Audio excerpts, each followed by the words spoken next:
Bonjour et bienvenue sur Mykonova. Après un mois de septembre riche en événements et à quelques semaines de la deadline des élections aux États-Unis, nous souhaitions faire le point sur la situation et remettre les clés sur le trousseau en se concentrant sur les faits. Dans ce premier épisode d'Escape Game, et pour faire suite à ces exposés dans les lives de Corbeau, nous recevons Frédéric pour vous offrir la meilleure visibilité possible dans la dernière ligne droite du film, la dernière ligne droite de cette opération militaire que l'on peut percevoir en lisant entre les lignes. Alors bonsoir Frédéric, comment vas-tu? Bonsoir Hugo, bonsoir Fanny, tout va bien. C'est un plaisir de vous retrouver. C'est On est, partagé. je donne la date parce que c'est toujours important et je pense que dans les audios, on oublie à chaque fois de donner la date et c'est important de la donner pour bien situer le moment Oui, où on a partagé à la fois nos analyses et puis les faits les tout plus à fait. marquants de ces dernières semaines. Donc là, on est le 8 octobre 2024. Donc un live qui va permettre, si vous êtes d'accord, de revenir sur les dates principales de ce mois de septembre, qui a été dans la lignée de l'été, c'est-à-dire très dense en termes d'informations, avec des grosses séquences. Alors je vais essayer de me représenter parce que c'est vrai que j'ai fait des lives avec Corbeau, pas Oui. pour me mettre en avant, mais pour essayer de définir une sorte de périmètre de compétences que je propose. Place le Et contexte, tu as raison. Commence par te voilà, et puis présenter. que les gens me connaissent un peu, pour qu'ils puissent me situer, ne serait-ce qu'au niveau génération. Je suis né le 23 décembre 1970, donc j'ai 53 ans. J'ai servi donc de 1989 à 2015 dans la Marine nationale française, en ayant la chance d'alterner des postes dans les forces spéciales de la Marine, c'est-à-dire les unités comme le commando de Pinfinténio, le commando Jobert ou le commando Kiefer, qui sont basés à Lorient. Des postes également en milieu diplomatique, en Europe et au Proche-Orient, c'est-à-dire à Bruxelles de 2004 à 2007, à l'Union européenne, et en Jordanie, à Amman, donc à l'ambassade de France de 2007 à 2010. Et après, je suis revenu donc au commando. Je fais partie d'une génération qui a participé donc aux opérations en ex-Yougoslavie, en Afrique, en Afghanistan, en Libye, et puis j'ai fait ma dernière mission au Sahel avec la Delta Force américaine en 2014 pour traquer un chef djihadiste dont la tête était mise à prix 3 millions de dollars par le président américain. Donc, on avait fait 2 lives précédemment avec Corbeau, où j'avais établi les faits suivants. Premièrement, que le 11 septembre 2001 avait été réalisé par une joint venture CIA-Mossad. Ça, c'était le deuxième live. Et puis, le premier live, j'avais défini que nous vivions actuellement une opération spéciale d'envergure mondiale qui était dirigée par un commandant en chef qui est le Donald Trump, donc le président américain. Et j'avais parcouru une chronologie qui allait de 2014 à 2024, en donnant les grandes dates de cette période et en démontrant qu'en fait, on avait eu une préparation de l'armée américaine euh, pour reprendre le pouvoir suite à une tentative par le Parti démocrate et Obama et puis les grandes familles Clinton-Biden associées au Parti communiste chinois, une tentative pour prendre le contrôle sur une période de 16 ans, donc un plan de 16 ans qui avait été signé par le Parti communiste chinois, qui correspondait en fait à 4 présidences, 2 présidences Obama, auxquelles devaient succéder 2 présidences Clinton. Et Trump avait été contacté par la haute hiérarchie américaine militaire pour se présenter à l'élection de 2016.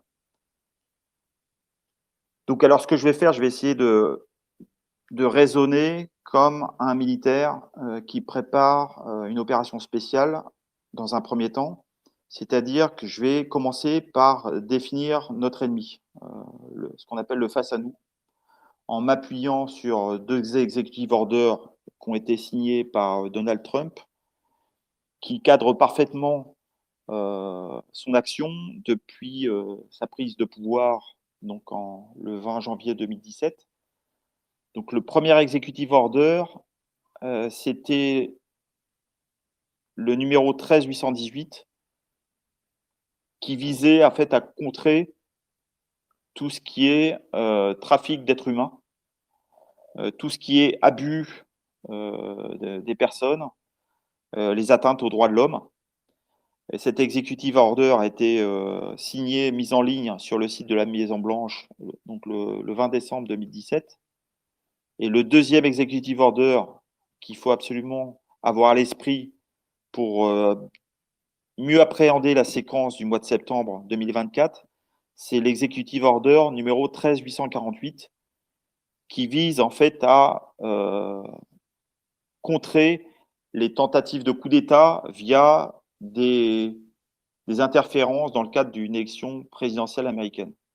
Là, cet executive order avait été mis en ligne le 12 septembre 2018 et visait en fait à cadrer un certain nombre de procédures qui allaient être mises en place à partir du 3 novembre 2020, donc à partir de l'élection présidentielle, qui avait permis d'installer Joe Biden officiellement, puisque officieusement, en fait, les États-Unis étaient en train de basculer dans ce qu'on appelle un plan de continuité du gouvernement, qui allait permettre à l'armée et commandé par le président Trump de mener ce qu'on peut appeler une présidence couverte, confidentielle, un peu comme un sous-marin qui s'enfonce dans l'eau pour disparaître et continuer à évoluer sous l'eau de manière discrète en laissant en surface une administration démocrate qui est en fait jouée par des acteurs via la société Central Casting, à laquelle Trump fait souvent référence dans ses discours, sur un ton humoristique, mais c'est pour donner des pistes à ceux qui suivent cette actualité pour leur permettre de mieux appréhender la situation ou les différentes phases qui se succèdent devant nous. Oui, en effet, Frédéric, je te remercie d'avoir fait le lien avec les lives de Corbeau. Ça permet aussi aux gens qui nous suivent de mieux comprendre comment tout ça s'est lié. Et peut-être préciser pour ceux d'entre nous qui ne savent pas, resituer en fait qu'est-ce que c'est qu'un executive order, en quoi c'est important, quand ils ont été prévus, énoncés. Techniquement, si les militaires sont allés chercher Trump, ils avaient prévu une stratégie, des outils et une tactique pour leur permettre de reprendre le pouvoir indirectement. Donc ces ordres exécutifs ont dû être pensés bien longtemps avant l'arrivée de Trump, ça n'est sûrement pas de son chef. Voilà, alors c'est une bonne question. Donc les executive orders, en fait, c'est des ordres que j'appellerais immédiats qui prennent, qui entrent tout de suite en œuvre et qui permettent au président américain en exercice de prendre des décisions suivies immédiatement des faits dans un cadre, par exemple, d'urgence nationale. C'est-à-dire qu'on a un executive order qui a été adopté au début de l'épidémie du Covid-19, qui était en fait une attaque biologique et qui a permis à Donald Trump de mobiliser 1 million de soldats pour faire face à cette situation d'urgence nationale. Avec en fait un basculement à ce moment-là, donc en mars et avril 2020, dans un état de guerre qui sera acté par l'executive order numéro 13961, qui sera mis en ligne le 7 décembre 2020 et qui là, quand on le parcourt, on comprend dès lors qu'on a un peu de culture à la fois historique et militaire de l'histoire américaine, que les États-Unis sont en train de basculer dans un plan de continuité de gouvernement suite à 2 actes de guerre. C'est-à-dire les premiers actes de guerre, c'était une attaque biologique qui avait été lancée début 2020 contre les États-Unis d'abord et au niveau mondial, qui devait permettre de casser le bilan économique de Donald Trump et de favoriser également le vote par correspondance qui était plus facile à truquer. Et le deuxième acte de guerre, c'était l'attaque cyber qui s'est déroulée dans la nuit du 3 novembre 2020 et qui a visé en fait les machines de vote Dominion et qui ont permis en fait d'installer un président illégitime à la tête des États-Unis. Et en fait, cette élection était en fait ce qu'on appelle un pot de miel ou une sting operation, c'est-à-dire un piège qui a été tendu au deep state au niveau mondial et évidemment en particulier au deep state américain, puisque l'ensemble du deep state était coalisé contre Donald Trump, puisque Donald Trump est à la fois un homme intègre, qui n'est pas contrôlable, puisqu'il est indépendant financièrement. Il n'a pas de dossier qui permette à des gens extérieurs de le faire chanter. Et surtout, c'est quelqu'un qui veut faire la paix au niveau mondial et qui suit en fait le testament politique et l'héritage de John F. Kennedy. Plusieurs fois, il a fait référence à ce président qui avait lui-même lutté jusqu'à sa mort contre la CIA et contre le complexe militaro-industriel qu'il avait dénoncé et dont il a été victime en finale.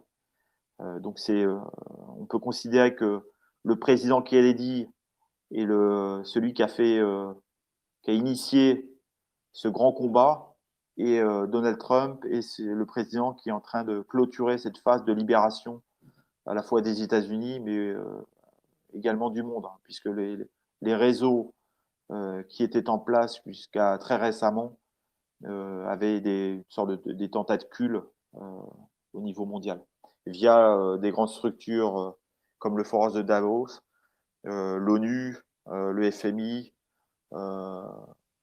l'Organisation mondiale de la santé. Tout ça, c'était autant de tentacules, sans parler de tous les services de renseignement qui étaient coalisés pour entretenir en fait un état de guerre permanent au niveau du monde et pour faire en gros de l'argent dans un premier temps et contrôler le monde.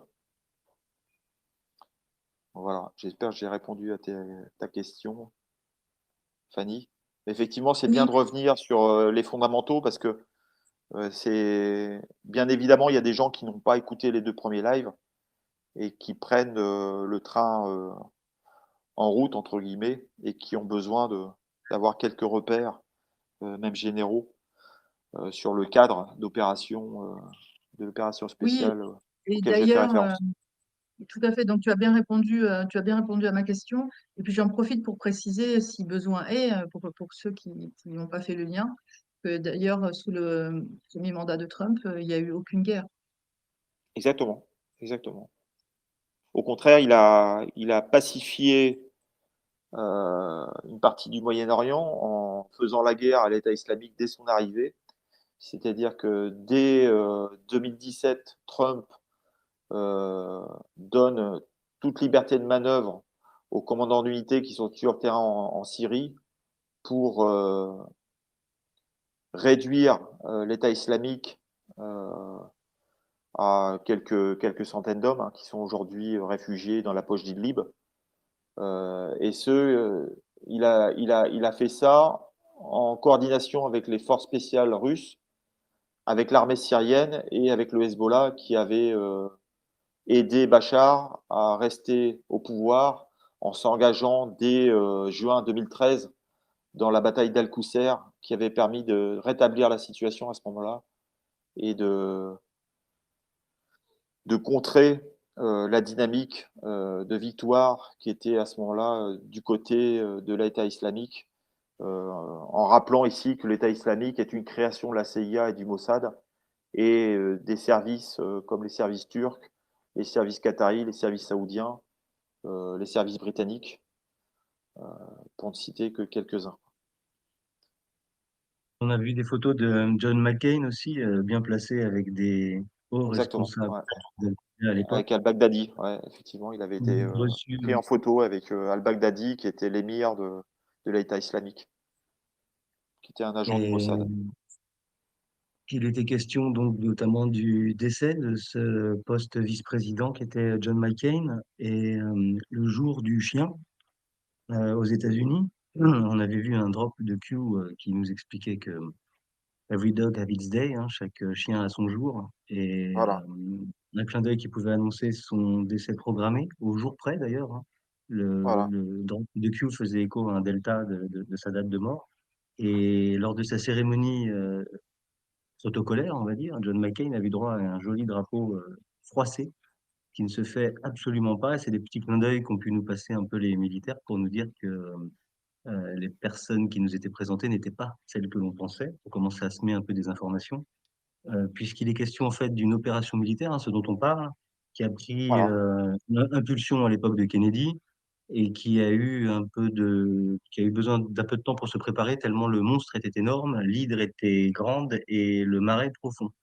Euh, voilà, à ce sujet, cette opération militaire dont Trump est finalement l'outil, la partie immergée de l'iceberg depuis 2016, elle a pris racine forcément un peu plus tôt, ce qui a permis de dérouler une stratégie qui consistait donc à piéger l'État profond et à la fois éveiller le regard du public pour éviter une guerre civile, pour amener tout doucement à une prise de conscience de ce qu'est l'État voilà, profond. C'est ce à quoi on exactement. assiste, et donc on peut constater que les protagonistes, même comme Trump, peut-être même Musk, depuis cet été, font de plus en plus de clins d'œil, hein, de plus en plus flagrants dans des apparitions publiques. Et moi, je comprends, selon l'art de la guerre de Sun Tzu, qu'il s'agissait pour les bons gars, on va les appeler comme ça, de tendre un piège et de rester planqués dans la forêt, pendant que l'ennemi allait tomber dans le piège. Et on peut considérer que les bons gars sortiraient du bois au moment où l'ennemi est complètement tombé dans le trou, désarmé, désactivé, complètement inoffensif.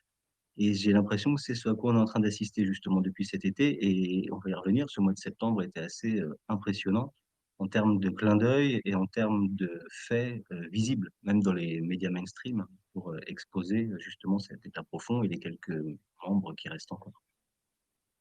Ouais, exactement. Alors, comme tu as évoqué Q, pour ceux qui ne situent pas ou qui ont peu de repères concernant Q, je vais juste faire un petit retour sur la création de cette structure, dont j'ai eu la confirmation de l'existence par chance et par hasard, entre guillemets, un mois après la création. C'est-à-dire que Trump, quand il arrive au pouvoir, donc il est élu en novembre 2016, il prend ses fonctions en janvier 2017. Et quand il arrive au pouvoir, il se retrouve en fait fatalement avec un appareil de renseignement qui lui est hostile, puisque les grandes agences de renseignement américaines, comme la CIA ou le FBI, sont contre Trump. Donc, il doit se doter d'une nouvelle structure qui lui permette d'avoir des points de situation quotidiens sur la situation mondiale. Et il va faire appel à 800 spécialistes essentiellement issus de l'armée américaine qui vont lui proposer cette expertise. Et cette structure va commencer à émettre des messages à partir d'octobre 2017, où en fait on a des messages qui traitent à la fois de déclassification, c'est-à-dire qu'ils abordent les grands sujets qui ont été dissimulés au public américain depuis la mort de Kennedy, en gros, notamment l'implication des agences à trois lettres dans le terrorisme au niveau mondial, les structures euh, comme Epstein qui permettent de tenir la classe politique et les gens les plus riches au monde via du chantage en mettant à disposition ces gens-là des enfants qui vont être mis à mort, torturés, ou des jeunes femmes ou des adolescentes. Tout ça, c'est des thèmes qui sont abordés dans Q. Et en même temps, Q permet de donner des rendez-vous, une timeline, euh, qui permettent à ceux qui suivent ces messages de confirmer la validité de ces messages. Hein, on a un jeu avec des numéros d'attribution des messages qui correspondent à des dates qui sont données avec un système de référencement qui permettent à ceux qui suivent de se mettre en confiance et de se dire, voilà, on a bien affaire à des gens professionnels qui ont pris le commandement et qui sont en train de travailler sur un nettoyage au niveau mondial de tous les réseaux mondialistes, les réseaux sataniques qui sont associés.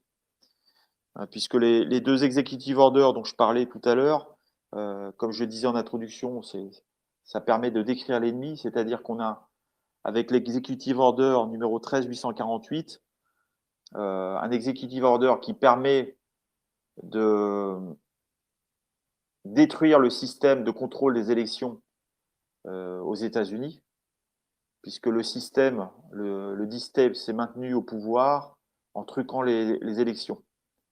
Et ceux qui contrôlaient ces élections truquées étaient eux-mêmes tenus par un système de contrôle via justement des trafics d'êtres humains, avec notamment des trafics d'enfants qui étaient en fait à la fois des monnaies d'échange entre ces différents réseaux. Ça permettait de tenir les gens. Et c'est en fait ce qu'on retrouve au mois de septembre. En fait, on a une officialisation de la destruction de ces réseaux en débutant début septembre avec un compte-rendu des US Marshals. Donc ça, c'est le 9 septembre, qui rend compte de la fin d'une opération qui a commencé au mois d'août, qui s'est terminée début septembre et qui a permis de libérer 32 enfants qui avaient disparu. Donc les US Marshals ont libéré 32 enfants avec des enfants qui avaient entre 13 et 18 ans. Et dans le compte-rendu, en fait, ils vont pas décrire les circonstances, mais ça permet, je pense, quand on analyse l'agenda qui se déroule devant nos yeux, d'introduire en fait l'arrestation de Puff Daddy qui a lieu le 16 septembre 2024 et qui est un véritable coup de tonnerre puisque on a un homme qui est connu de par le monde, qui est à la tête, en gros, de l'industrie musicale américaine, hein, notamment tout ce qui est rap. Je ne parle pas trop de la country, mais c'est surtout la musique populaire américaine qui est la plus connue. Il est là depuis plusieurs dizaines d'années. Il a des relations avec l'essentiel des hommes politiques américains depuis de nombreuses années, notamment avec les grandes familles démocrates. Et on va s'apercevoir au fil de l'enquête qui s'annonce tentaculaire, puisque là, je donne des chiffres qui sont tombés dès les premiers jours de l'enquête. Tony Buzbee, qui est l'avocat des parties civiles, a reçu 12 000 appels téléphoniques 24 heures après sa première conférence. 12 000 appels. Il a d'ores et déjà 120 dossiers de victimes qui sont déjà constitués en attendant qu'il y ait d'autres dossiers qui soient constitués, où il est question, par exemple, de 25 enfants qui auraient été violés ou abusés, dont un enfant de 9 ans, par exemple, qui a été drogué avec du tranquillisant qui est normalement donné à des chevaux. Enfin, ça donne une idée de l'horreur absolue. Et on a une couverture évidente ce qu'on appelle les agences à 3 lettres, c'est-à-dire, pour les plus connus, le FBI, c'est-à-dire le renseignement intérieur américain, la CIA, c'est-à-dire le renseignement extérieur américain, et puis le département de la justice américain, qui ont de toute évidence couvert les agissements de Puff Daddy depuis des années. Alors au prétexte parfois qu'il était une source qui informait le FBI, mais ça, pour couvrir un tel niveau de nuisance, je pense qu'il va falloir que la tête de ces 3 agences s'explique devant les tribunaux. Hein, et puis on a une affaire qui prend des proportions tout de suite assez dantesques, puisque la personnalité de Puff Diddy, sa proximité avec, par exemple, Hillary Clinton, il faut rappeler que Puff Diddy, quand on le voit torse nu, on voit qu'il a un tatouage d'une déesse vaudou haïtienne tatouée dans le dos. Et ça renvoie, et ça va, à mon avis, permettre d'introduire une affaire encore plus gigantesque, qui est l'affaire de la Fondation Clinton, où on a beaucoup d'informations et de preuves faisant état de trafic d'enfants via la fondation qui était gérée par les époux Clinton, qui a prospéré en fait de manière affreuse sur le tremblement de terre d'Haïti qui avait tué 200 000 personnes et qui avait laissé des centaines de milliers d'enfants dans la rue et qui ont été de toute évidence en partie capturés par des réseaux qui étaient gérés au plus haut niveau par cette mafia politicienne américaine. Tu Alors ça, parles d'Evergreen? Voilà, Evergreen, effectivement, c'était le moyen, via les containers, de transporter ces pauvres enfants vers les côtes américaines, où ils étaient après injectés dans des réseaux de traite d'enfants pour être après violés, torturés, avec derrière les sujets d'adénochrome qui va aussi sortir pour le plus grand public, puisque c'est des sujets qui sont déjà connus depuis plusieurs années par les gens qui suivent Q. Et on a d'autres célébrités, évidemment, qui sont sur le point d'être arrêtées, avec un effet domino. J'allais juste revenir sur Hillary, si tu veux bien, puisque Ouais, Evergreen était son nom de code donné par la CIA. voilà, exactement. Obama, c'était Renegade, il me semble. Petit clin d'œil donc à Hillary qui a dû coller son pseudo sur des containers qui transportaient des choses pas clean. Est-ce que ça fait écho avec cette grève qu'il y a eu au port de Miami, dans lequel on aurait entendu des dockers se plaindre qu'ils entendaient des cris d'enfants dans les containers? Tu as vu passer ces infos? Est-ce que Oui, tout à fait. Je pense on a un que rôle à moi, à jouer? titre personnel, je pense que la grève, en fait, c'est une grève qui tombe à pic justement pour lancer une sorte d'inventaire au niveau de tous les ports américains en liaison avec les forces américaines et puis les grandes agences comme la NSA pour permettre justement de figer la situation et de libérer des enfants et de faire le ménage dans tous les ports américains. Je pense qu'en fait, la grève, effectivement, est un prétexte qui tombe à pic pour à la fois démanteler les structures, les réseaux de traite d'enfants, également les structures d'importation du fentanyl, qui est aussi un fléau auquel fait face la société américaine, puisque c'est une drogue qui est extrêmement puissante et addictive et qui a dévasté des villes entières comme Los Angeles ou Chicago, avec beaucoup de morts, un bilan social effrayant. Donc là, on a aussi ces réseaux-là qui sont, à mon avis, ciblés par cette grève de l'ensemble des ports américains. On a également, je pense, les réseaux d'importation d'armes, notamment d'armes qui étaient destinées aux gangs vénézuéliens qui se sont installés aux États-Unis à la faveur de l'ouverture de la frontière qui avait été réalisée sous les présidences Obama. Donc, on a beaucoup de sujets qui sont en train d'être traités en ce moment. Et je pense qu'on va avoir au mois d'octobre, en fait, l'arrestation d'Hillary Clinton. Pourquoi? Parce qu'en fait, on a beaucoup d'indices qui laissent penser que cette arrestation va avoir lieu. Quand on regarde son compte Twitter, et là, par exemple, des messages où elle commence le message en parlant de CGI 2024. Alors, CGI, c'est les images de synthèse qui laissent penser qu'en fait, c'est pas la vraie Hillary Clinton qu'on a en ce moment active sur les réseaux. Elle a fait un message assez frappant il y a 2-3 semaines, qu'on peut retrouver sur Twitter, où le message, en fait, c'est CGIAL 2024, donc image de synthèse 2024. Le meilleur est à venir, qui est une phrase slogan de Q. Et le message se termine en disant « Ne manquez pas la phase finale ».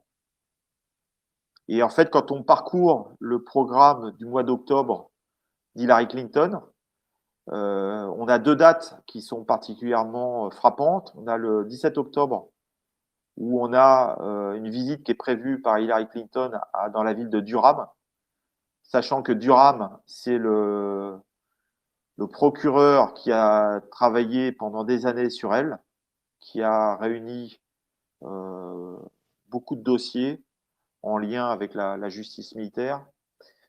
Donc là, c'est un petit clin d'œil, donc avec le chiffre 17 qui est historiquement associé à Q et qui est associé au livre d'Esther, comme je l'ai développé dans le premier live.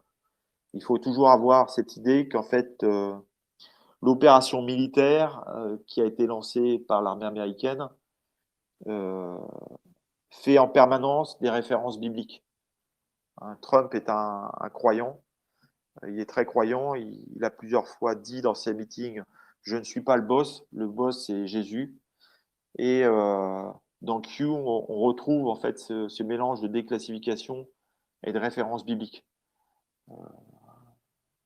en soulignant en permanence que cette opération militaire est d'abord une opération de libération au sens biblique du terme. Et je pense que ce n'est pas un hasard que la date d'arrestation de Puff Diddy, c'est le 16 septembre. Et on a une référence dans l'Ancien Testament avec le prophète Jérémie, Jérémie 30:16, donc, où on a cette phrase « Tous ceux qui te dévorent seront dévorés ». C'est-à-dire que c'est la phrase d'Octobre Rouge, les chasseurs deviennent ceux qui sont chassés. C'est-à-dire on a un effet boomerang qui correspond justement au livre d'Esther, qui est le 17e livre de l'Ancien Testament, 17e livre de la Bible, et qui raconte l'histoire d'un complot qui se retourne contre les comploteurs, qui finissent finalement pendus. Et c'est un thème qu'on retrouve aussi dans les meetings de Trump, où Trump fait systématiquement référence au livre de Tom Clancy, La somme de toutes les peurs, qui est une sorte de version moderne du livre d'Esther, où à la fin du livre ou du film, on a un morceau qui est joué au moment où justement les comploteurs sont arrêtés, traduits en justice et pendus.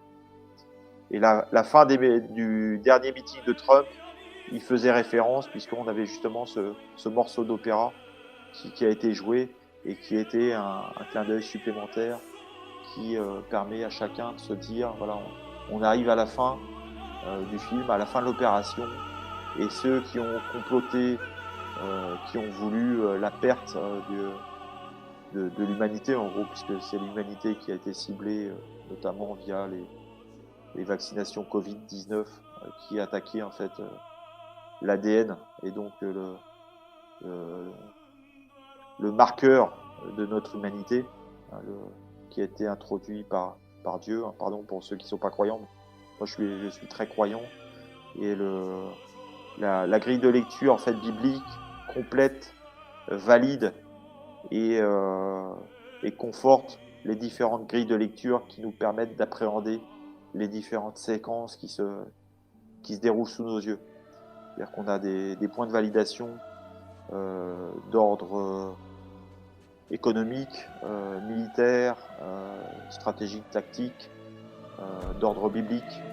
Et on a en fait un puzzle qui s'assemble sous nos yeux, qui est assez enthousiasmant, assez dantesque, magnifique à observer. Par exemple, le 17 septembre, on a aussi l'annonce par le ministère de la Justice de la modification des lignes directrices qui encadraient les fusions bancaires. C'est-à-dire qu'aujourd'hui, on a un effondrement du système bancaire avec beaucoup d'acquisitions, de fusions qui s'opéraient dans les dizaines d'années précédentes dans une quasi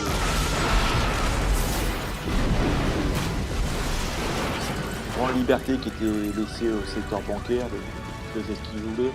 Et en fait, cette reprise en main par le ministère de la Justice du secteur bancaire, c'est aussi une bonne nouvelle, puisque ça veut dire que le capitalisme sauvage auquel nous avons tous été exposés historiquement depuis 50 ans est en train d'être encadré. Je mets ça en parallèle avec la décision de Trump de reprendre le contrôle de la Fed, donc la réserve fédérale, qui n'était ni une réserve ni fédérale, qui était surtout un club associant les principales banques pour décider des orientations économiques au niveau mondial.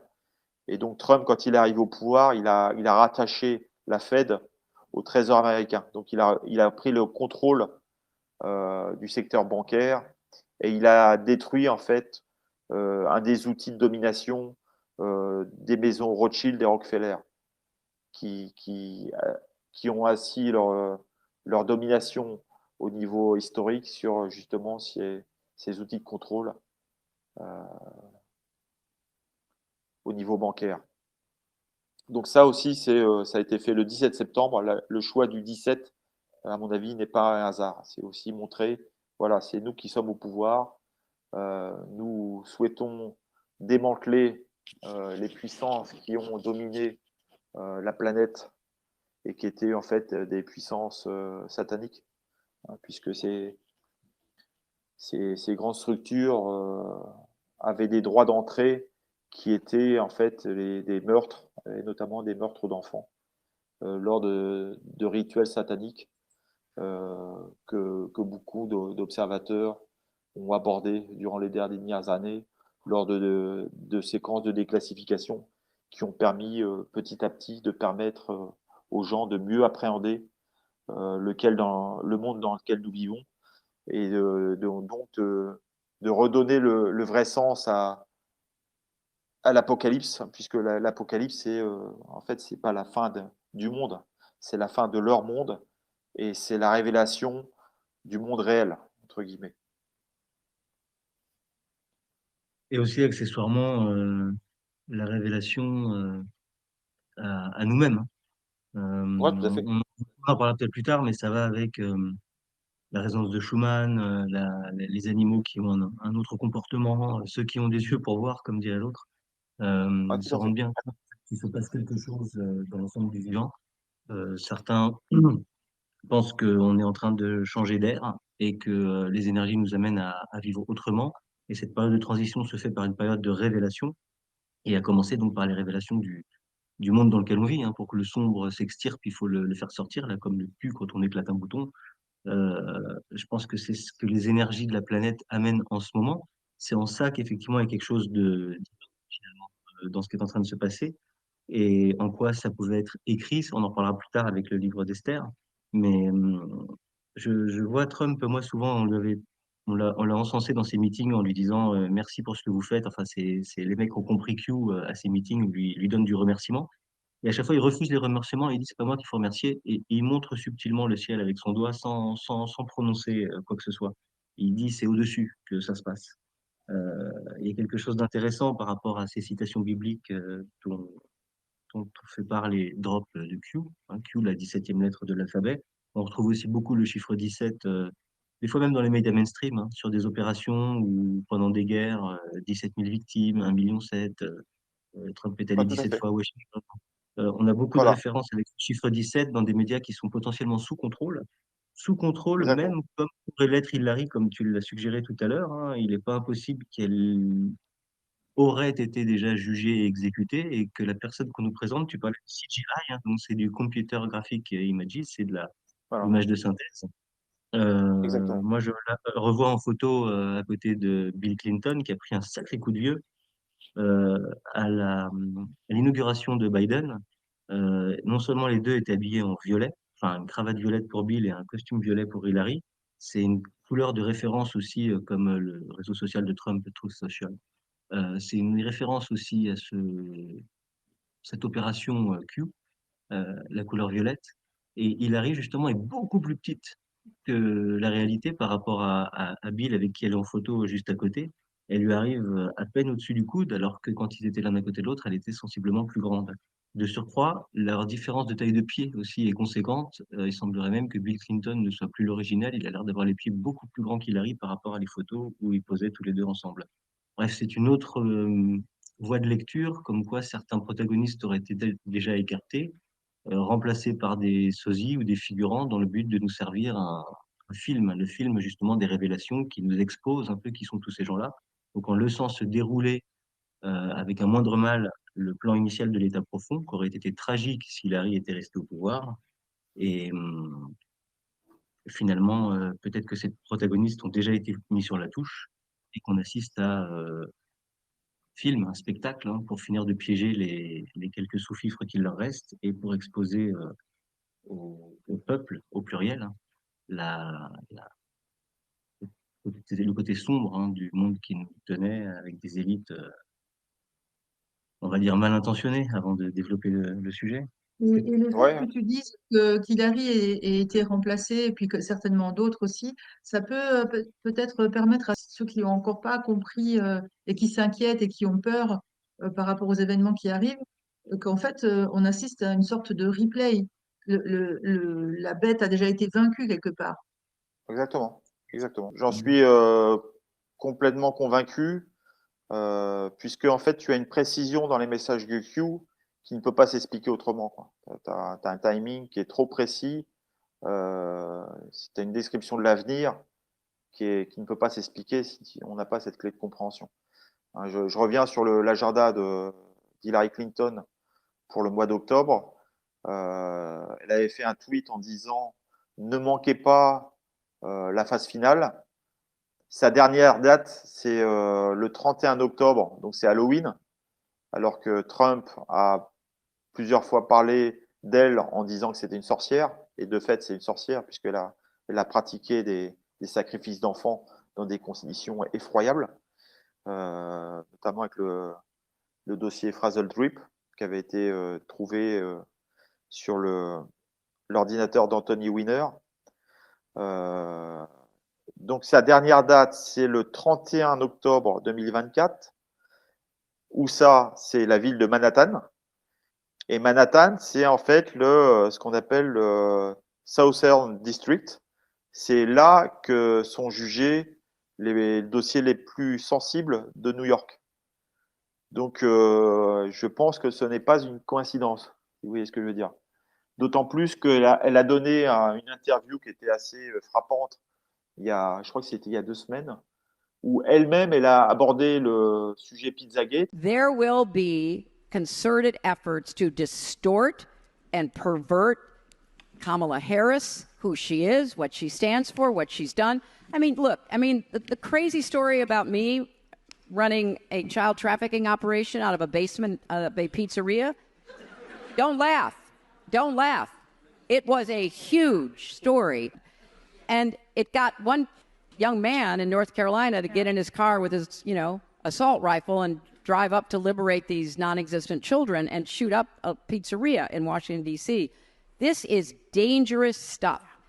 It starts online, often on the dark web. It migrates. It's picked up by the pro-Trump media. It's then reported on by everybody else, which makes sure it has about 100% coverage. And people believe it. So I don't know what it's going to be, but it will be something, and we'll have to work very, very hard to make sure that it is exposed as the lie that it is. Donc le Pizzagate, c'est une affaire qui est apparue de mémoire 2016-2017, où en fait était accusé notamment par le général Flynn, qui est un des conseillers principaux militaires du président Obama, après avoir été un des principaux conseillers renseignement du président Trump, pardon. Il avait d'abord servi Obama et après il a été conseiller militaire du président Trump, justement en dénonçant les faits que Obama a été en partie à l'origine de la création de l'État islamique, et deuxièmement, en accusant la classe politique washingtonienne et new-yorkaise de pratiquer des sacrifices d'enfants et d'entretenir des réseaux de pédocriminalité. Et le Pizzagate, ça fait référence en fait à un restaurant qui est une pizzeria où on a eu justement des viols d'enfants, et le nom d'Hillary Clinton était sorti dans ce cadre-là. Et c'est longtemps évidemment resté de ce qu'on appelle une théorie de la conspiration dans les médias occidentaux, puisque l'ensemble des médias jusqu'à 2016-2017 étaient sous l'emprise de l'opération Mockingbird, donc de la CIA. Et le fait que Hillary Clinton parle de cette affaire, donc il y a 15 jours face caméra, ça m'a fait penser, moi, en fait, à la réponse de Macron quand on lui pose la question: quel est votre pire souvenir durant vos mandats présidentiels? Et Macron a répondu: c'est le fait qu'on accuse mon épouse d'être un homme. C'est-à-dire qu'en fait, on voit que des grands acteurs de la scène mondiale sont aujourd'hui sous contrôle, puisque en termes de communication, jamais un président français n'alimenterait des accusations de ce niveau. Hein, il parlerait jamais de ce sujet-là. Le fait que lui-même en parle spontanément, ça prouve en fait qu'il est sous contrôle, puisqu'il fait un énorme coup de publicité, notamment à la revue Fait Document, dirigée par Xavier Poussard, qui a mené un travail d'enquête spectaculaire, très précis, puisqu'il n'a pas été condamné par la justice française, ni sa feuille d'information interdite.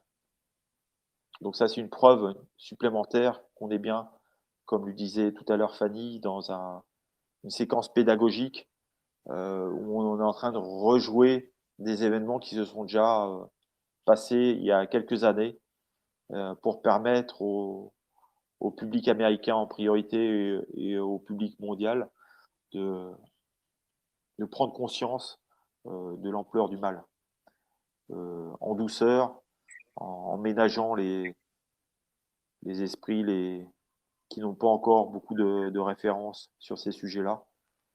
Je vais me permettre de faire un petit laïus justement là, en parlant de pédagogie et de donner quelques références. Je vais préciser que Anthony Weiner, dont tu as parlé, était le directeur de campagne d'Hillary Clinton Tout à et que fait. son ordinateur a été saisi par le FBI. Tout ce qu'on sait à Voilà. l'heure actuelle, c'est que les enquêteurs qui ont vu et lu le contenu de cet ordinateur ont vomi. Certains auraient dû même aller voir un psy. Ouais, tout Il à fait. semblerait qu'il y ait des choses horribles qui aient été vues là-dedans, des choses peut-être compromettantes. Il semblerait qu'Anthony Weiner avait un dossier genre assurance vie dans lequel il Voilà. accumulait des infos sur Hillary.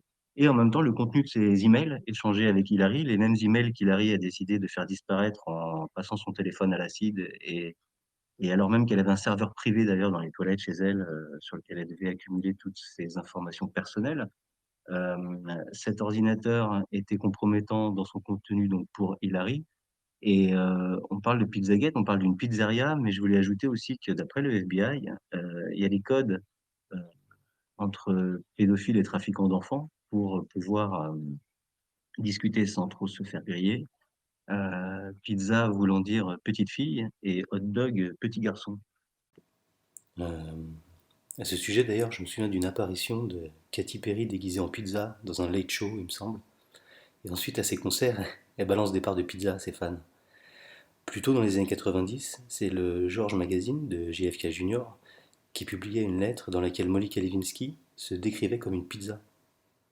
Alors, même si le Pizzagate a été étouffé par les médias à l'époque pour couvrir Hillary, il semblerait qu'au vu de l'exposition de Puff Daddy, qu'on revienne doucement sur le sujet du Pizzagate, hein, ça va ressortir.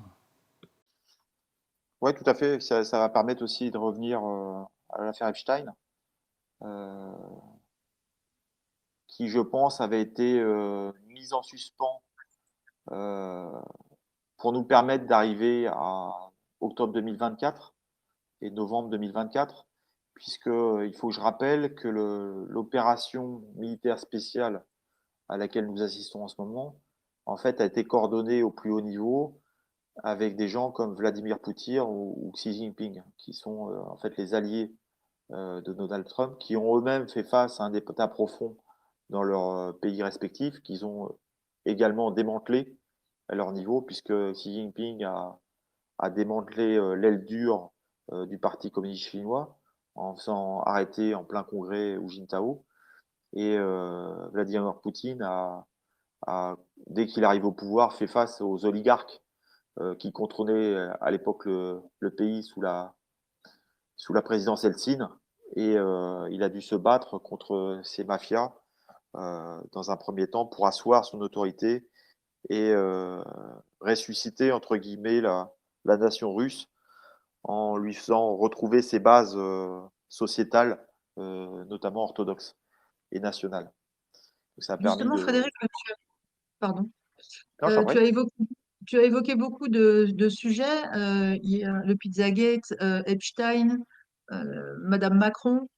Il y a beaucoup de gens qui pourraient penser que tout ça, ce sont des faits indépendants les uns des autres. Est-ce que tu peux justement expliquer comment tout ça s'est lié et quel était le but du Deep State, puisque tout vient de là-haut? Oui, alors, tout est lié. Pourquoi? Parce que, comme je l'expliquais, on ne peut, enfin, on ne pouvait, puisque là, je prends pas, je pense pas prendre un risque en parlant à l'imparfait.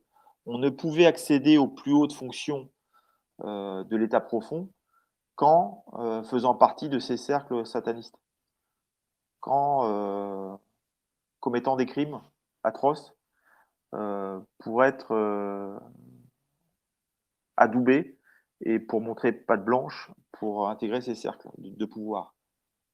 Donc c'est en fait ces cercles-là, c'est les mêmes structures qu'on retrouve aux États-Unis, en Europe, via le Forum de Davos, par exemple. Le Forum de Davos, c'est une structure qui intègre le G8, tous les présidents à ce moment-là, avant l'arrivée de Trump, sont dans ces structures-là et sont donc mécaniquement dans ces cercles d'influence satanistes, avec une collusion, une protection des services de sécurité, de l'ensemble des services de renseignement de par le monde, quoi. Donc c'est un hydre malfaisant. Ça commence avec un casting chez les Young Global Leaders de Voilà, Klaus ouais, Schwab pour finir au ouais, Forum économique mondial, donc à Davos. ouais, tout à Et fait. pourquoi pas après se poser la question sur quitte à les former dès qu'ils sont étudiants à devenir acteurs publics ou acteurs politiques, pourquoi pas les fabriquer dès le départ, hein. Là, on peut après se reposer la question sur la genèse d'Obama, les troubles autour de son passeport et de sa vraie ville natale, les liens potentiels qu'il y aurait avec Macron et les Rothschild, pas seulement sur son emploi précédent, mais potentiellement sur une filiation. Peut-être qu'on est arrivé à une génération où les acteurs de cet état profond maîtrisaient tellement l'échiquier qu'ils se mettaient à fabriquer finalement leurs pions eux-mêmes, hein. Ah, tout à fait, parce que quand on étudie en parallèle les personnalités de Macron, d'Obama, de Michelle Obama, de Brigitte Trogneux, on a déjà des grosses difficultés à avoir un fond documentaire. C'est-à-dire que ni Michelle Obama ni Brigitte Macron n'ont de photos d'elle enceinte, par exemple. Alors, ça, on a cherché après. Michelle Obama a dit qu'en fait, elle a reconnu qu'elle n'avait pas eu d'enfants, que c'était des enfants qui avaient été adoptés ou qui étaient le résultat d'insémination artificielle. Donc il y a une difficulté déjà à comprendre leur parcours. Barack Obama, c'est pareil. Il y a des gros doutes sur le fait qu'il soit américain. Il y a des gros doutes sur qui était son père, qui était sa mère. Et on a, dès son enfance, en fait, une proximité avec la CIA qui est historique. Donc en fait, on a une fabrique de dirigeants qui façonnent des gens dès la naissance, je pense. Alors la grosse date du mois de septembre également, c'est l'embrasement d'Israël avec le conflit avec le Liban, avec la mort officiellement annoncée d'Hassan Nasrallah, donc, qui était le secrétaire général du Hezbollah, le 27 septembre 2024. Sachant que dans le Q, on a plusieurs fois des mentions d'Israël en nous disant qu'on garde Israël pour la fin, pour des raisons très spécifiques qui ne seront pas évoquées. Il faut toujours avoir à l'esprit que si on est dans une guerre, on évite de désigner notre ennemi publiquement. C'est pour ça que je vois souvent des messages de gens qui critiquent Trump, surtout en ce moment, en disant qu'en fait c'est le valet d'Israël, alors que ça ne tient pas debout.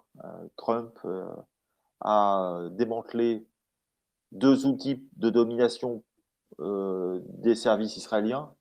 Le premier, c'était le réseau Epstein, sachant qu'Epstein a été arrêté en 2019 et qu'il était à la tête d'un réseau, d'une structure qui permettait de compromettre à la fois les politiciens américains, les grandes fortunes américaines et les personnes les plus influentes au niveau des USA, mais aussi en Europe, en les accueillant justement sur l'île d'Epstein, où en fait il livrait des enfants et des jeunes filles à des politiciens ou à des acteurs ou des banquiers pour filmer des crimes, des viols et tenir après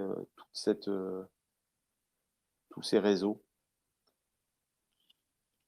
avec derrière en back-office le Mossad. Donc Trump a fait arrêter Epstein. Il a également démantelé, comme je le disais, l'État islamique, qui avait été créé par la CIA et par le Mossad. Et il a été le premier à attaquer la version du 11 septembre, qui est, comme je disais tout à l'heure, le produit d'une coopération entre des éléments de la CIA et des éléments du Mossad. Donc on ne peut pas dire que Trump soit un ami de l'État profond israélien. Ça ne tient pas debout, quoi. Donc le 27 septembre, on a eu la neutralisation d'Hassan Nasrallah qui a entraîné le début d'une guerre entre Tsahal, donc l'armée israélienne, et le Hezbollah. Sachant que historiquement, le Hezbollah est le seul mouvement, la seule armée arabe qui a réussi à remporter une victoire contre Tsahal en 2006. Qui a une victoire qui avait entraîné la démission du chef d'état-major israélien début 2007, qui avait fait les frais de l'échec de Tsahal, qui n'avait pas réussi à détruire à ce moment-là le Hezbollah. Le Hezbollah s'est ensuite renforcé à partir de 2006 en termes capacitaires et en termes au niveau de l'expérience militaire, puisqu'il a été engagé, comme je l'évoquais tout à l'heure, dans les opérations en Syrie. Et ça fait partie de ces mouvements qui ont paradoxalement en fait bénéficié de l'expertise de conflits qui ont été initiés par Israël. C'était au même titre que l'armée syrienne est sortie renforcée par la guerre que lui avait déclarée Israël via l'État islamique. Et de même, les milices chiites irakiennes sont ressorties renforcées par la guerre qui a été déclenchée à partir de 2003 et qui a été entretenue par la CIA et le Mossad en Irak suite à la chute de Saddam Hussein. Donc en fait, paradoxalement, on se retrouve avec une situation sans issue pour l'armée israélienne actuellement, puisqu'elle a déjà beaucoup peiné face au Hamas à partir du 7 octobre de l'année dernière. Donc ça fait en fait 1 an que l'armée israélienne est au combat. Elle a mobilisé 300 000 hommes issus de sa réserve. Donc 300 000 réservistes mobilisés, ça sous-entend qu'il y a un impact dévastateur sur l'économie israélienne. Et là, l'armée israélienne a ouvert le front nord face au Hezbollah, en fait, en espérant entraîner l'armée américaine dans le conflit pour essayer de lui sauver la face. Or, l'armée américaine est absente de ce conflit. On avait des grandes unités qui étaient stationnées au large à bord de transports de troupes, avec notamment 6000 Marines. mais ces unités sont uniquement là pour aider à les ressortissants, par exemple américains qui sont au Liban, qu'il faudrait faire sortir de l'enfer qui est devenu le Sud-Liban et la banlieue sud de Beyrouth aujourd'hui. Donc en aucun cas on a des moyens américains qui sont en mesure d'aider militairement l'armée israélienne.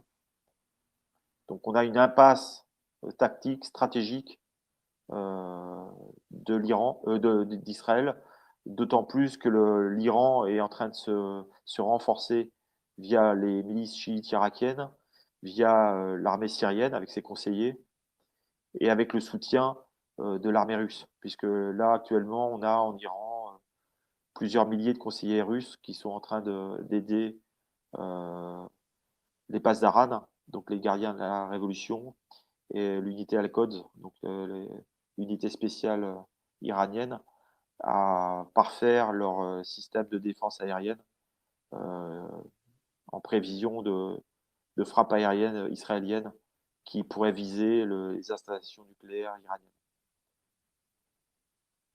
Donc là aussi, on a une position de faiblesse absolue de l'armée israélienne, avec des coups d'éclat qui ont été montés en épingle par la presse occidentale, notamment l'affaire des pagers qui ont explosé essentiellement dans les mains de cadres du Hezbollah, mais de cadres du Hezbollah qui étaient plutôt qui faisaient partie de l'aile civile du Hezbollah, puisque le Hezbollah, c'est pas uniquement l'aile militaire, c'est un parti politique avec des œuvres sociales, des structures d'aide médicale, et c'est surtout cette structure civile qui a été frappée par l'attaque lancée par le Mossad via des petits appareils radio de téléphone.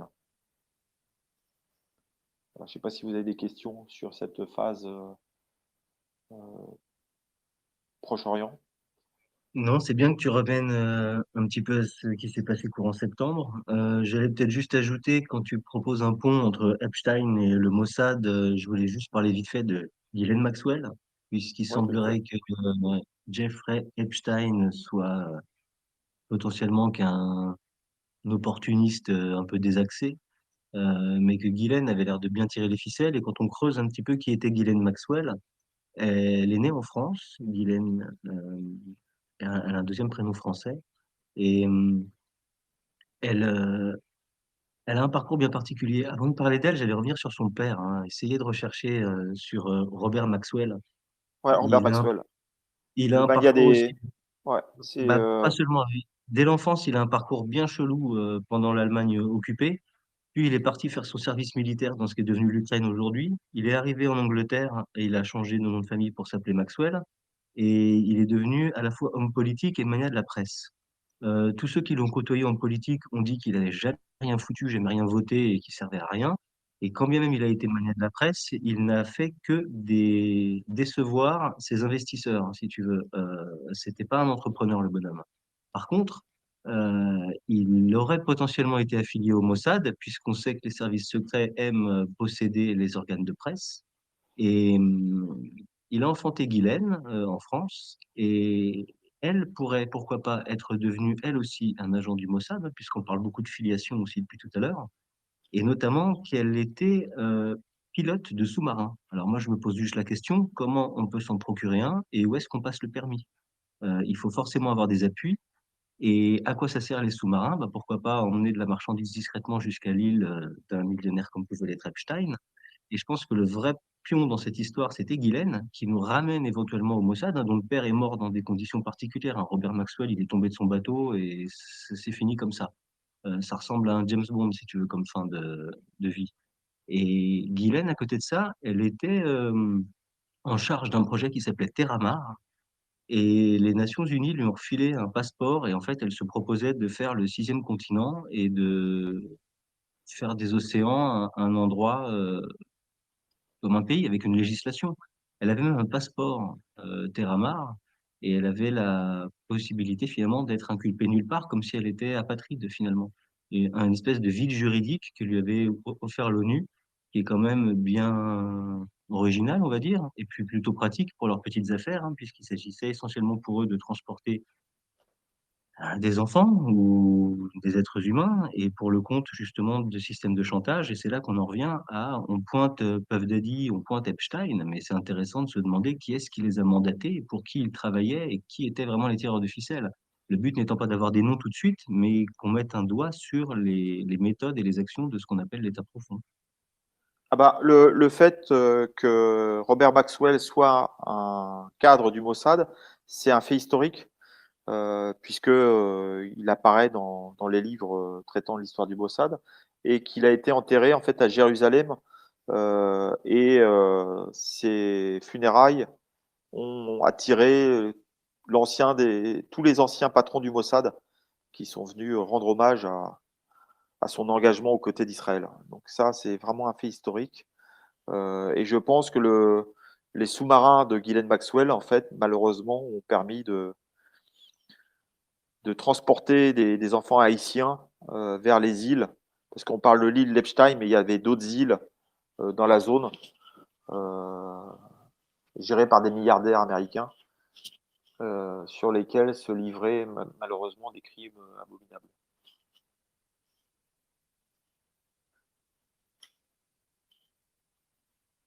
Est-ce que tu as vu d'autres faits, ou est-ce qu'on fait un pont avec l'actu autour de Puff Daddy et tout ce qui est en train d'éclabousser autour? Est-ce que tu as vu d'autres choses au mois de septembre? Bah, écoute, je pense que c'est déjà pas mal. Pour moi, c'est l'essentiel du mois de septembre qu'on vient de développer. Je peux peut-être faire juste une petite parenthèse, puisque le mois de septembre, on ne peut pas parler du mois de septembre sans parler du 11 septembre. Hein, pour ceux qui n'ont pas écouté le deuxième live que j'avais fait, qui était vraiment centré sur cet événement, parce que je pense que le 11 septembre, sans vouloir défoncer une porte ouverte, c'est vraiment l'événement qu'il faut absolument comprendre, bien appréhender, pour comprendre tout le cycle de guerre qui ont ouvert en fait le 21e siècle, euh, avec un événement profond, un événement qui est difficile à analyser, mais sur lesquels maintenant aujourd'hui on a quand même des certitudes. Quand même, on est 23 ans après. Donc le 11 septembre, si je peux le résumer en 3 points, qui sont, je pense, assez synthétiques et éclairants sur les origines du 11 septembre. Premier point, Larry Silverstein, qui possédait les 2 tours, a changé la police d'assurance des 2 tours 3 semaines avant l'attaque, donc 3 semaines avant le 11 septembre. Il change le contrat d'assurance et il intègre le risque terroriste. C'est assez frappant. Et Larry Silverstein sera en liaison téléphonique tous les dimanches des semaines qui ont précédé le 11 septembre avec Benjamin Netanyahou. Hein. Le matin du 11 septembre, il devait prendre son petit déjeuner en haut d'une des tours, comme tous les matins. Et comme par hasard, ce matin-là, il va être dérouté par son épouse qui va lui imposer un rendez-vous chez le médecin. Et de même que sa fille et son fils qui travaillaient dans les 2 tours ce matin-là vont être bloqués par chance dans les embouteillages et ne vont pas pouvoir se rendre sur leur lieu de travail qui étaient des bureaux dans les 2 tours jumelles. Autre élément qu'il faut prendre en compte, l'arrestation d'Israéliens le matin du 11 septembre, qui vont être vus par des badauds en train de se féliciter bruyamment, en train de sauter de joie quand ils ont vu les tours s'effondrer. Donc les badauds vont rendre compte à la police vont les arrêter, ils vont être transférés à l'antenne locale du FBI à New York et ils vont être détenus pendant 40 jours avant d'être relâchés sur ordre du ministre de la Justice de l'époque. Et en troisième point, je dirais, je vais mentionner la tour numéro 7, puisque beaucoup de gens ignorent que le jour du 11 septembre, en fait, on a eu effectivement 2 tours qui se sont effondrées. On a eu l'attaque sur le Pentagone. On a eu un avion qui se serait écrasé parce que détourné et qui devait frapper, lui, la Maison Blanche. Mais on a eu également la tour numéro 7 du World Trade Center qui s'est effondrée, alors que dans la version officielle, elle n'a pas été touchée par un avion. Donc en fait, la tour numéro 7, elle est tombée comme les deux autres tours via une démolition contrôlée. C'est-à-dire qu'à partir du moment où on étudie la tour numéro 7 avec son effondrement, on comprend que c'est bien de la démolition contrôlée et on comprend que les deux autres tours sont tombées de la même manière. Hein, là, je parle aussi en tant qu'ancien spécialiste d'intervention sur les bombes terroristes, ce qu'on appelle les engins explosifs improvisés, puisque j'ai servi pendant 2 ans dans un groupe de déminage. Donc j'ai quand même des bonnes notions de la démolition et de la mise en place d'explosifs dans ce cadre-là, quoi. Voilà, c'était quand même, je pouvais pas passer à côté d'un mois de septembre sans parler du 11 septembre 2001, puisque ce 11 septembre a permis d'attaquer l'Irak, d'attaquer l'Afghanistan avant ça, avec 2 États qui étaient complètement innocents, 2 nations qui ont été attaquées, dévastées, alors que les auteurs du 11 septembre étaient d'abord américains et israéliens. Voilà, je vous redonne la parole s'il y a des questions ou des commentaires. Mais en effet, sur le 11 septembre, je peux préciser vite fait que c'est pas les tours qui sont tombées sur la tour numéro 7, hein, elle s'appelle bien WTC 7. C'est Ouais, un tout à bâtiment fait. du World Trade Center, mais il est à 2 pâtés de maison, hein, Voilà, c'est ça. Ouais. Les bâtiments entre les deux ont été intacts. Celui-ci s'est effondré sur lui-même. Il semblerait qu'il y avait des bureaux du FBI à un étage, potentiellement des informations dans un serveur qu'il s'agissait de faire disparaître. Certains parlent d'un lancement de GSARA le matin même, c'était prévu pour 10 heures du mat avec des informations dans cette tour et qu'il aurait été question d'anéantir ce projet. Ouais, on peut mettre ça en relation aussi avec la déclaration assez historique qu'avait fait la veille du 11 septembre Donald Rumsfeld, qui avait annoncé qu'il manquait dans le budget du Pentagone de mémoire, je crois que c'est 3 trilliards de dollars. Et comme par hasard, les archives qui ont été détruites dans la tour numéro 7, c'était en fait la comptabilité qui aurait pu éventuellement permettre d'expliquer ce trou monumental dans la comptabilité du Pentagone. Ça, c'est aussi un élément qu'il faut prendre en compte. Fort, hein, pour faire d'une pierre 2 coups, d'une pierre 3 coups, à chaque Voilà, fois, ils ont des stratégies plutôt bien préparées, hein. Ils ont les moyens, oui, ils ont aussi des cerveaux, il faut l'admettre, hein. tout à fait. Ils valorisent l'événement, entre guillemets.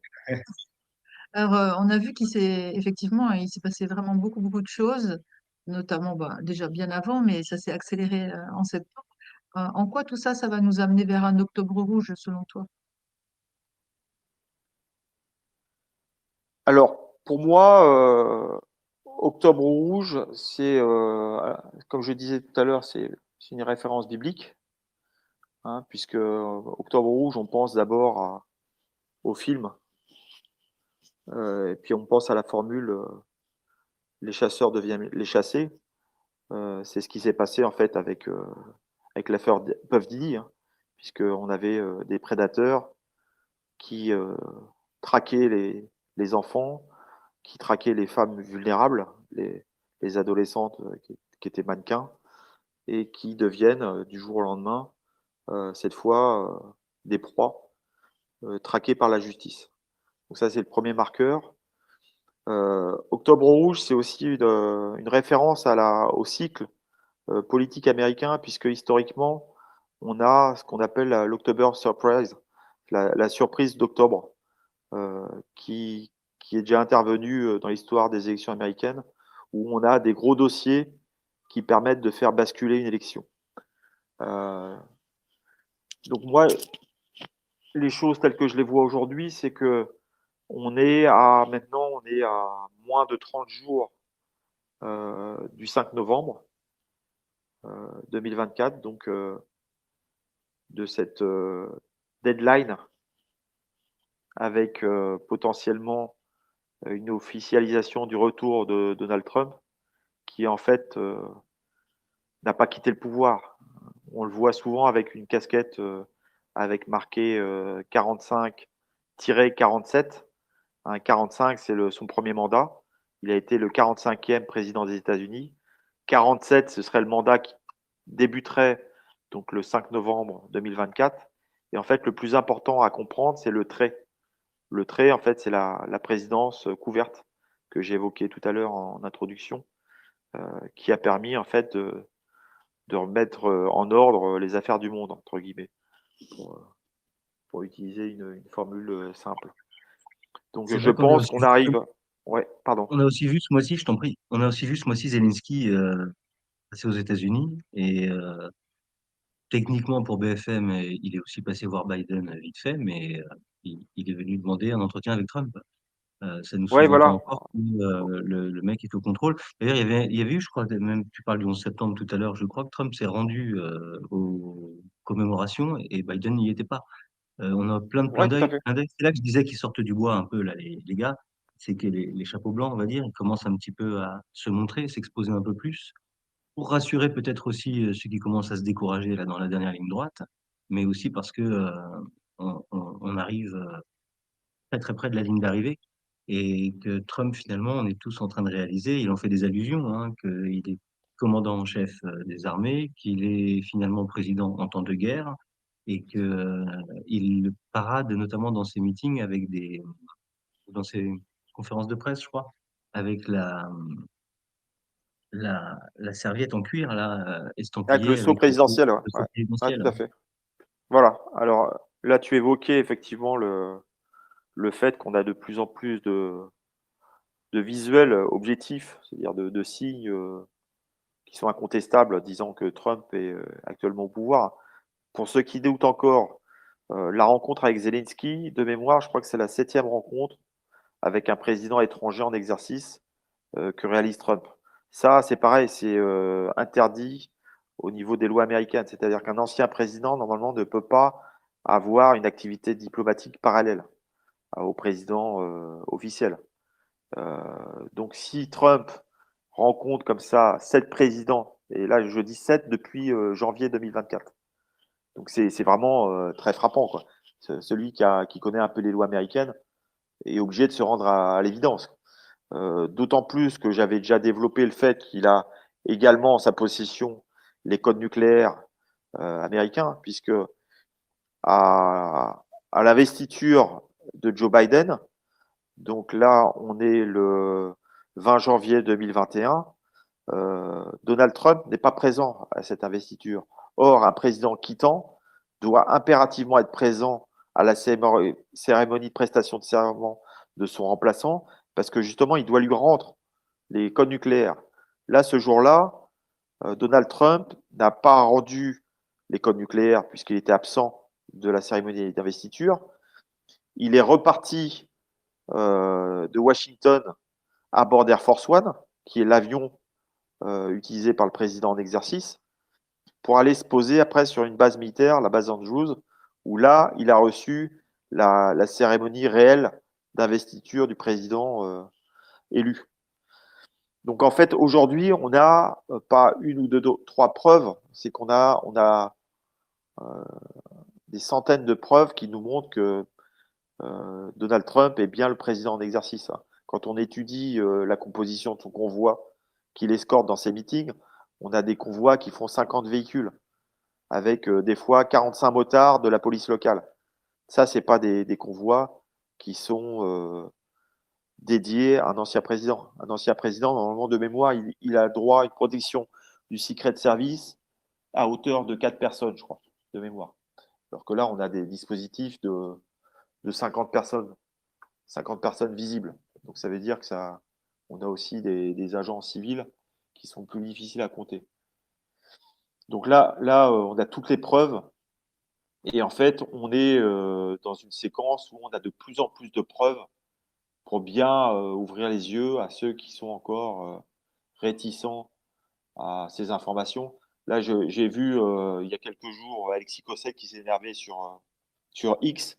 J'ai rarement vu s'énerver, mais là, il était en train de s'énerver avec un journaliste français. Le journaliste français lui disait, mais il n'y a que toi qui crois à ces histoires de Trump, président et commandant en chef. Et il lui a répondu, mais aux États-Unis, tout le monde est au courant de ça. C'est un secret de polichinelle. En fait, les Américains, dans une majorité de plus en plus grandissante, ont compris la séquence dans laquelle ils sont. Et effectivement, il y a beaucoup de Français qui sont malheureusement pas au courant, puisque les médias français sont encore complètement. Ils sont pas prêts à ouvrir les vannes des vraies informations. Donc, d'où l'importance de live comme celui qu'on est en train de faire aujourd'hui pour essayer d'expliquer la situation, quoi. Il y a aussi beaucoup de Français qui n'ont pas compris, enfin, qui pensent encore que les événements, c'est franco-français, alors que c'est bien plus large que ça, c'est mondial ce qui est en train de se passer. Et Exactement. nos histoires françaises sont étroitement liées avec tout ça. C'est important Voilà. de le comprendre. C'est important de savoir que l'alliance militaire, elle est mondiale. C'est-à-dire que quand on observe sur des logiciels de tracking le ciel américain, il est assez fréquent de voir des avions militaires français, comme on a des avions militaires argentins, allemands, canadiens, anglais, australiens, qui passent dans le ciel, alors qu'il n'y a pas de gros exercices militaires prévus, quoi. Ça dure depuis janvier 2021, cette activité intense aérienne dans le ciel américain, qui a visé en fait à démanteler des structures à la fois mafieuses, des structures d'espionnage du Parti communiste chinois, à suivre également des politiciens qui étaient espionnés pour justement des raisons d'appartenance à des réseaux satanistes ou narcos. Voilà, donc il y a une activité aérienne intense avec en moyenne 300 appareils militaires en permanence dans le ciel américain, avec des avions de transport, des avions d'espionnage, des avions renifleurs qui cherchent de la radioactivité. Tout ça, c'est des marqueurs qui ont montré, pour ceux qui n'y croyaient pas, qu'on avait bien affaire à une opération militaire mondiale. À ce sujet, il y a le volet économique, à mon avis, qui a un rôle intéressant à jouer pour amener plus de paix dans les années à venir. Euh, il se dit sur les réseaux là, que pendant le premier confinement, euh, une flopée d'avions militaires américains serait repartie du Vatican et de Venise avec des quintillions de lingots d'or, comme quoi on aurait beaucoup plus de richesses que celle avec laquelle on joue sur la planète, hein, en bourse, dans tout ce qu'on achète, là, tous nos salaires et toutes nos taxes. Il semblerait qu'il y ait eu des quantités d'or phénoménales qui étaient planquées au Vatican, potentiellement ailleurs, et qu'elles auraient été récupérées via des convois militaires. Est-ce que tu as entendu parler de ce genre de choses? Est-ce qu'on peut s'attendre à une forme de redistribution, au moins pour aider les pays en développement? Alors tout à fait, d'autant plus que en fait là on a l'application de l'Executive Order 13-818 que je citais en introduction, qui justement vise à bloquer les biens des personnes qui ont été impliquées dans des atteintes aux droits de l'homme ou à des réseaux de corruption. Donc c'est pour ça qu'on a eu notamment à Hollywood toute une série de ventes de villas de luxe qui ont été en fait confisquées. On a eu également des ventes aux enchères de biens appartenant à la maison Rothschild. Donc en fait, on a eu un démantèlement de la maison Rothschild, dont Macron était le représentant en France. Donc tout ça encore pour démontrer que ce sont des réseaux qui sont mondiaux. On n'a pas des problématiques franco-françaises à traiter et des problématiques franco-américaines. Tout est lié. Et c'est pour ça qu'on avait besoin d'une planification qui a duré 8 ans pour traiter des problèmes comme l'Ukraine, par exemple, traiter le problème israélien, traiter l'économie mondiale avec la création des BRICS, traiter l'indépendance des nations africaines. Ça, c'était un peu un sujet qui était au cœur de la politique étrangère de JFK et qui a été repris par Trump avec un objectif d'avoir des nations indépendantes qui coexistent pacifiquement de par le monde. avec une égalité au niveau mondial.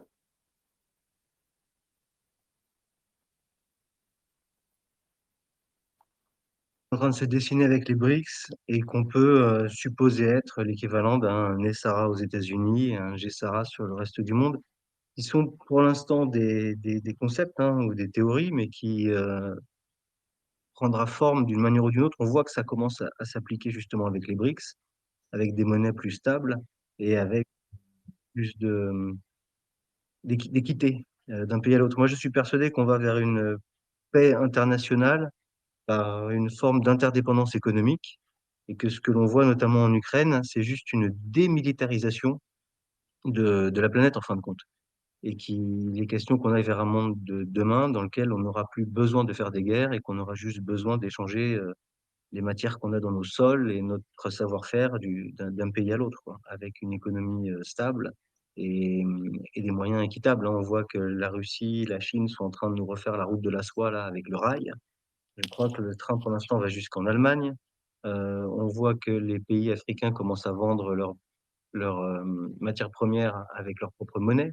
Au moins les pays du Proche-Orient qui vendent leur pétrole euh, en monnaie adossée à l'or et qui ont quitté le dollar. Ça aussi, depuis le début du mois de juin, on voit que les marchés internationaux ne fonctionnent plus avec le sacro-saint pétrodollar. Et on revient justement à la réserve fédérale dont tu parlais tout à l'heure, qui semble-t-il est complètement enrubanné. On dirait une œuvre de Christo. Je crois que depuis un an, il n'y a plus personne qui rentre dedans et que le truc est sous une bâche blanche. Euh, il n'a plus de fonction, il n'a plus d'utilité, quoi. Restera après à dévoiler au public peut-être le rôle de l'IRS, de l'impôt et pourquoi pas aller jusqu'à la fraude du non légal. Oui, tout à fait. Il y a encore beaucoup de dossiers à présenter après à Monsieur Tout-le-Monde. On va pas développer tout ça ce soir. Ça fait déjà presque 1 heure et demie. Est-ce que tu veux dire autre chose? Est-ce qu'on essaie de faire une vidéo pas trop longue? Qu'est-ce que tu veux faire? Comment tu veux conclure? Je pense que Fanny peut-être avait des questions qui avaient été soulevées par des personnes qu'elle connaît, là. Ou alors Non, elles ont peut-être été déjà posées. j'ai évoqué justement le fait de souligner combien tout était lié. Et la seule question qui est peut-être à laquelle on n'a pas répondu, c'était pourquoi le Deep State? Quel était le but du Deep State? Quel était son agenda? Ah, si on a vu Hillary pendant 2 mandats. Ah bah, Voilà. le DISTEP, c'est simple. C'est d'abord, c'est le verbe contrôler d'abord. C'est avoir un contrôle total sur l'ensemble de la planète et, et pour faire du business qui au service de 1% de la population. Et c'est pour ça que l'Ukraine avait une centrale dans ce dispositif, puisque c'était un pays qui permettait de blanchir des capitaux, qui permettait de corrompre, et ça a été très bien démontré lors du procès FTX, qui a permis de démontrer que l'ensemble de la classe politique américaine avait été rétrocommissionnée via la crypto-monnaie, comme la classe politique européenne. C'est-à-dire qu'en clair, quand des tranches d'aide étaient votées par le Congrès américain, l'argent partait à Kiev en liquide, via des transferts bancaires. À Kiev, cet argent était converti en crypto-monnaie via la société FTX et les crypto-monnaies repartaient en grande partie dans les poches des membres du Congrès américain. C'est pour ça qu'on a eu des de liesse lors du vote de la dernière tranche qui a été votée pour aider Zelensky, où on voyait des membres du Congrès avec des petits drapeaux ukrainiens. Voilà, c'est parce qu'en fait, ils avaient voté des millions qui allaient tomber dans leur poche. Tout ça, c'est de la pédagogie visuelle pour bien expliquer les mécanismes de la superstructure qui permettaient de contrôler le monde. Et l'Ukraine, c'était aussi un trou noir en termes de trafic, trafic d'armes, trafic de matières fissibles, d'êtres humains, d'adénochromes. donc évidemment d'enfants, trafic d'organes, avec des laboratoires d'armes biologiques qui avaient été installés par des sous-traitants du Pentagone et qui étaient supervisés par la CIA, avec le sénateur Obama qui avait commencé à travailler à ce sujet avec le docteur Fauci dès les années 2005 de mémoire.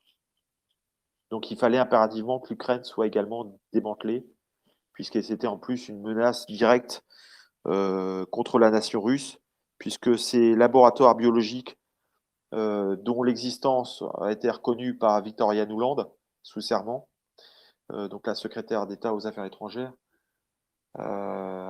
travaillaient sur des programmes d'armes biologiques qui ciblaient en fait les populations russes via la mise au point d'armes chimiques qui ciblaient leur ADN, l'ADN des populations slaves et russes.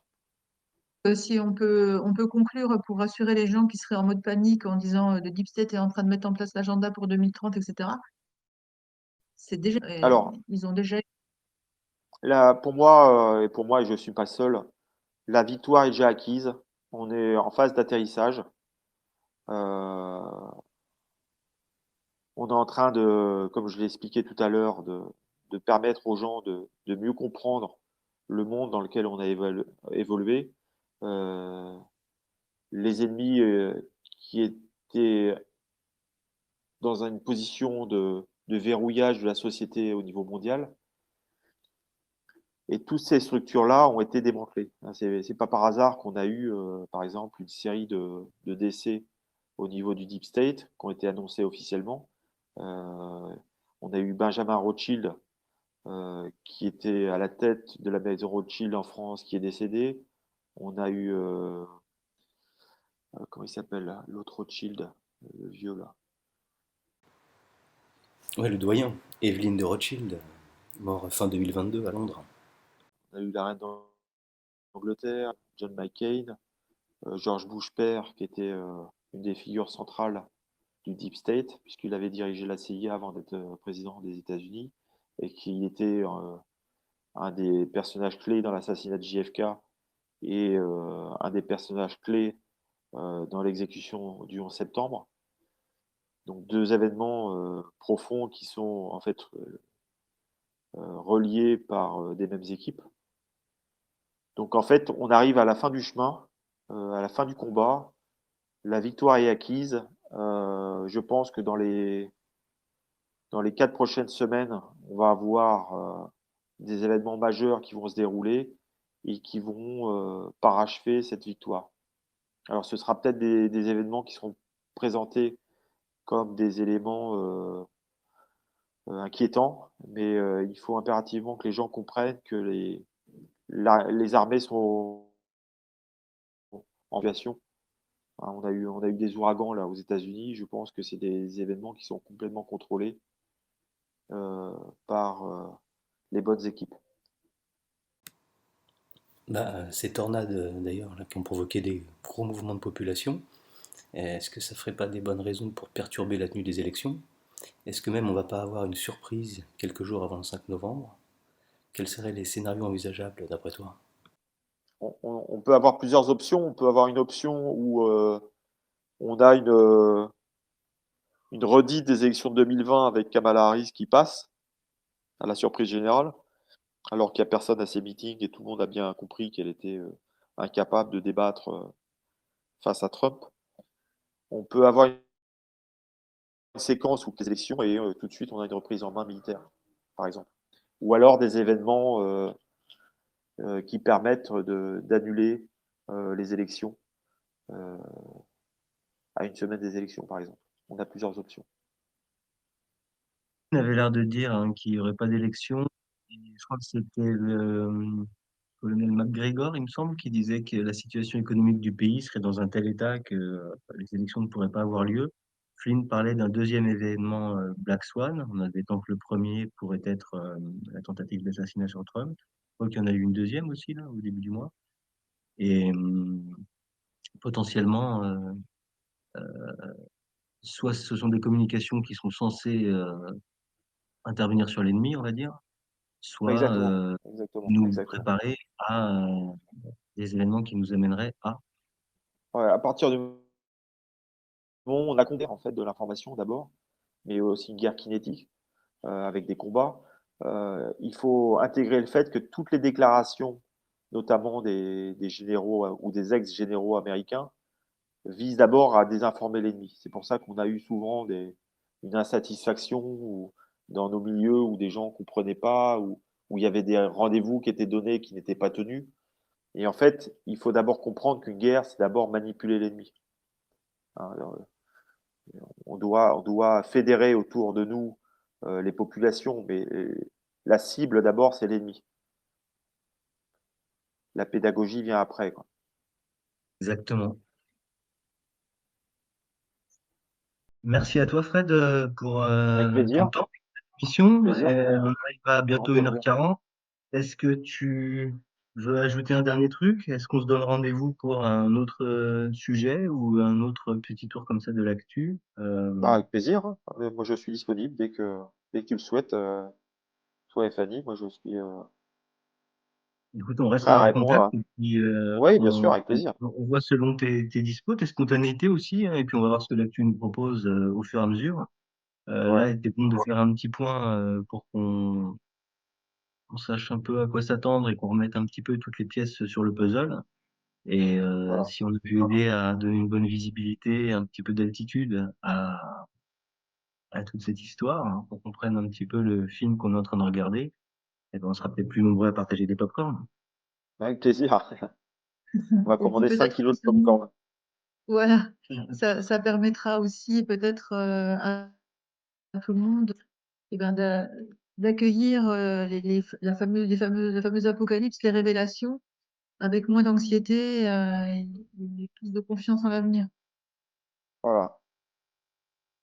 Ayons confiance, la victoire est acquise et puis on se retrouve, j'espère, pour de nouveaux épisodes euh, enthousiasmants parce que je pense que le meilleur est à venir. The best is yet to come, comme dit Donald Trump. Le meilleur est à Voilà, venir.